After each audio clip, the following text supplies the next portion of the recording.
Thank you. Thank you all.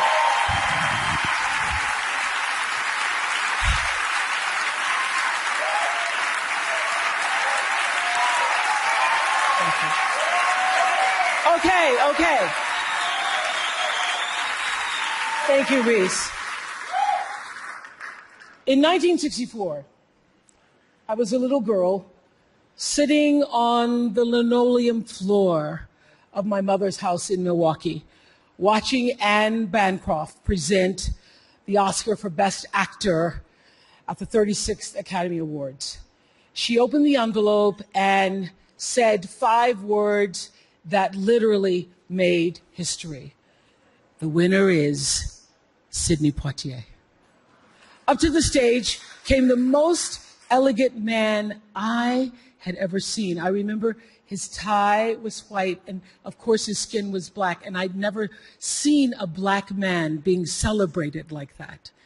And I have tried many times to explain what a moment like that means to a little girl, a kid watching from the cheap seats as my mom came through the door, bone-tired from cleaning other people's houses.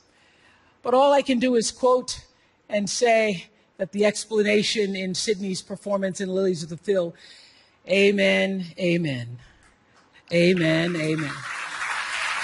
In 1982, Sidney received the Cecil B. Mille Award right here at the Golden Globes, and it is not lost on me that at this moment, there are some little girls watching as I become the first black woman to be given the same award.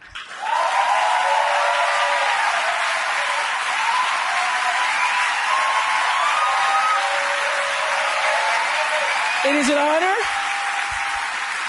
It is an honor, and it is a privilege to share the evening with all of them, and also with the incredible men and women who've inspired me, who've challenged me, who've sustained me, and made my journey to this stage possible. Dennis Swanson, who took a chance on me for AM Chicago. Quincy Jones, who saw me on that show and said to Steven Spielberg, yes, she is Sophia in The Color Purple. Gail, who's been the definition of what a friend is, and Stedman, who's been my rock, just a few to name. I'd like to thank the Hollywood Foreign Press Association, because we all know that the press is under siege these days. But we also know that it is the insatiable dedication to uncovering the absolute truth that keeps us from turning a blind eye to corruption and to injustice, to tyrants and victims and secrets and lies. I want to say that I value the press more than ever before as we try to navigate these complicated times, which brings me to this. What I know for sure is that speaking your truth is the most powerful tool we all have. And I'm especially proud and inspired by all the women who have felt strong enough and empowered enough to speak up and share their personal stories. Each of us in this room are celebrated because of the stories that we tell. And this year, we became the story. But it's not just a story affecting the entertainment industry. It's one that transcends any culture, geography, race, religion, politics, or workplace. So I want tonight to express gratitude to all the women who have endured years of abuse and assault because they, like my mother, had children to feed and bills to pay and dreams to pursue.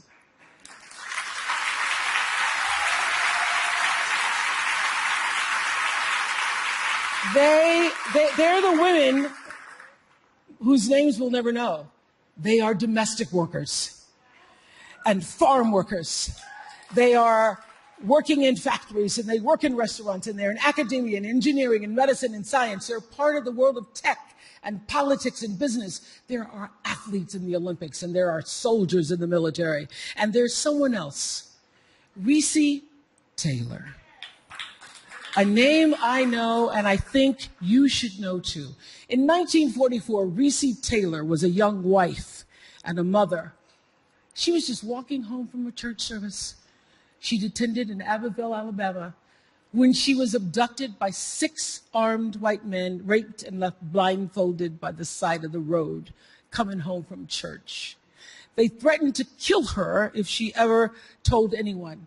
But her story was reported to the NAACP, where a young worker by the name of Rosa Parks became the lead investigator on her case. And together, they sought justice. But justice wasn't an option in the era of Jim Crow. The men who tried to destroy her were never persecuted. Racey Taylor died 10 days ago, just shy of her 98th birthday. She lived, as we all have lived, too many years in a culture broken by brutally powerful men.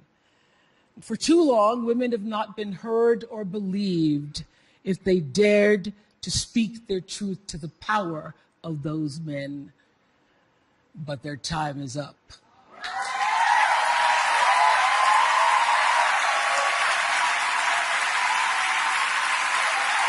Their time is up.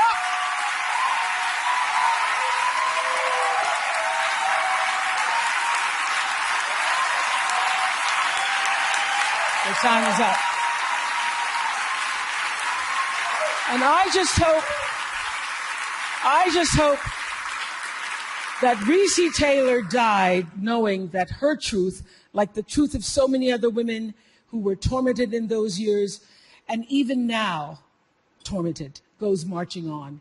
It was somewhere in Rosa Parks' heart almost 11 years later when she made the decision to stay seated on that bus in Montgomery. And it's here with every woman who chooses to say, "Me too." And every man who chooses to listen. In my career, what I've always tried my best to do, whether on television or through film, is to say something about how men and women really behave, to say how we experience shame, how we love and how we rage, how we fail, how we retreat, persevere, and how we overcome. I've interviewed and portrayed people who've withstood some of the ugliest things life can throw at you, but the one quality all of them seem to share is an ability to maintain hope for a brighter morning, even during our darkest nights. So I want all the girls watching here and now to know that a new day is on the horizon. And when that new day finally dawns,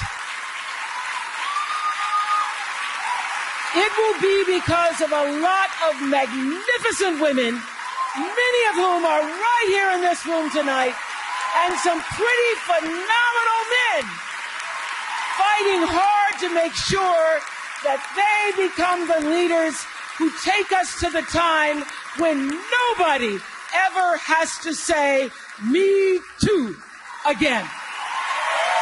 Thank you.